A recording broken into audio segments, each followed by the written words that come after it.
Alors, bonjour à toutes, bonjour à tous. J'espère que vous allez très bien. Bienvenue sur la chaîne L'Analyse T.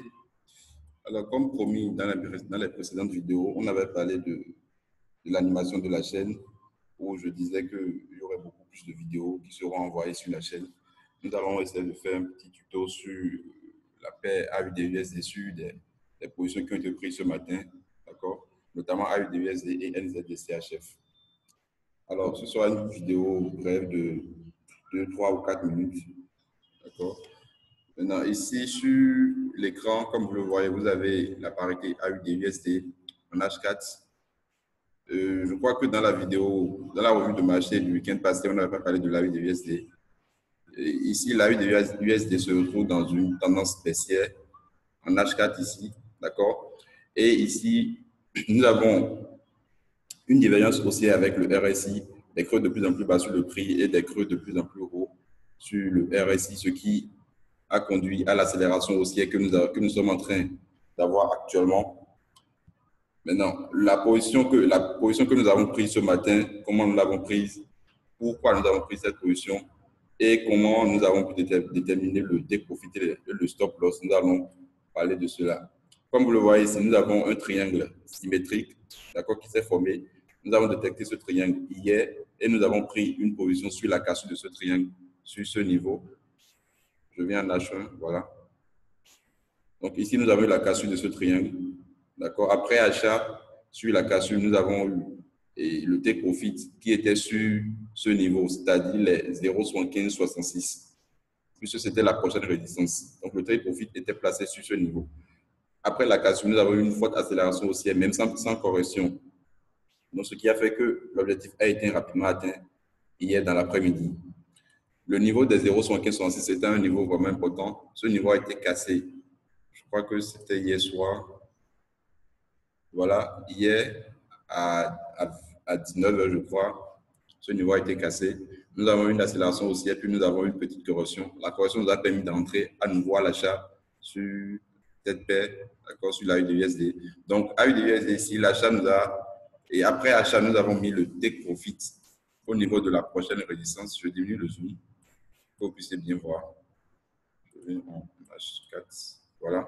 Nous avons ce support ici, devenu maintenant résistance. C'est un support majeur, ce que je le dis. Nous voyons quand même que nous sommes au sein de la tendance baissière. Donc, c'est juste une petite correction que nous allons chercher à prendre. Raison pour laquelle le take profit est placé à quelques pips de la résistance, c'est-à-dire des 0,1654. Et le stop est placé sous ce dernier creux. Et qui était également la dernière résistance qui jouera maintenant le rôle de support. Donc, nous sommes entrés à l'achat sur la cassure de ce niveau. Nous avons placé notre profit sur la prochaine résistance et le stop loss sous le dernier creux. Alors, je vais passer rapidement sur la paire NZD-CHF.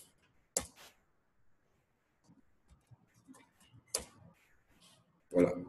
NZD-CHF ici également. Je finis d'abord en H1.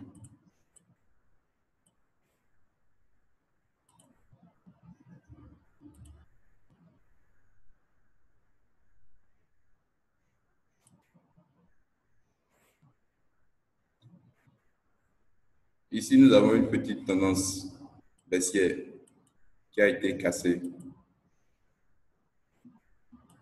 sur la paire.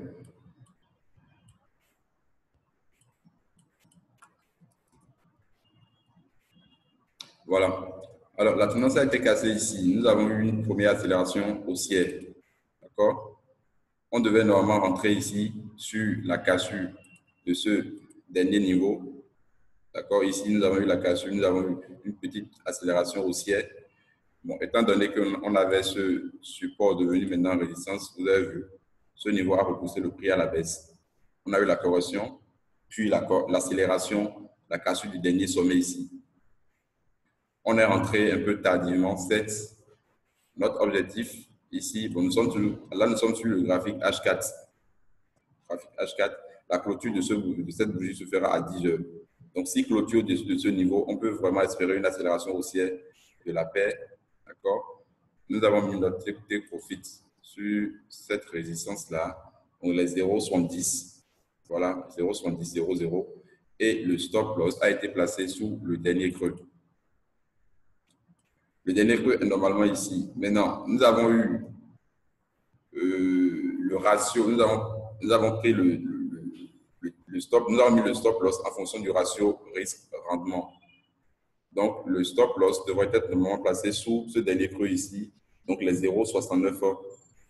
Je profite en même temps pour le déplacer.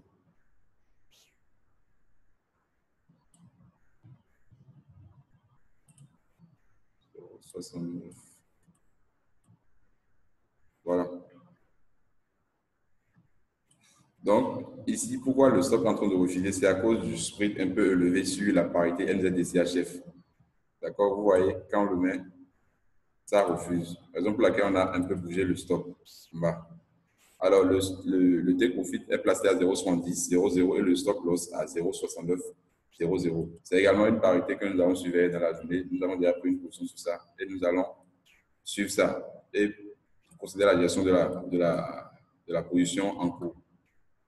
Alors, c'est un tuto, c'est une petite vidéo qu'on voulait faire juste pour vous et montrer ce qu'on fait au sein du CBT, du Centre béninois de trading. Vous aurez d'autres vidéos au cours de la semaine. Je vous souhaite une excellente journée et une bonne journée de trading. Merci.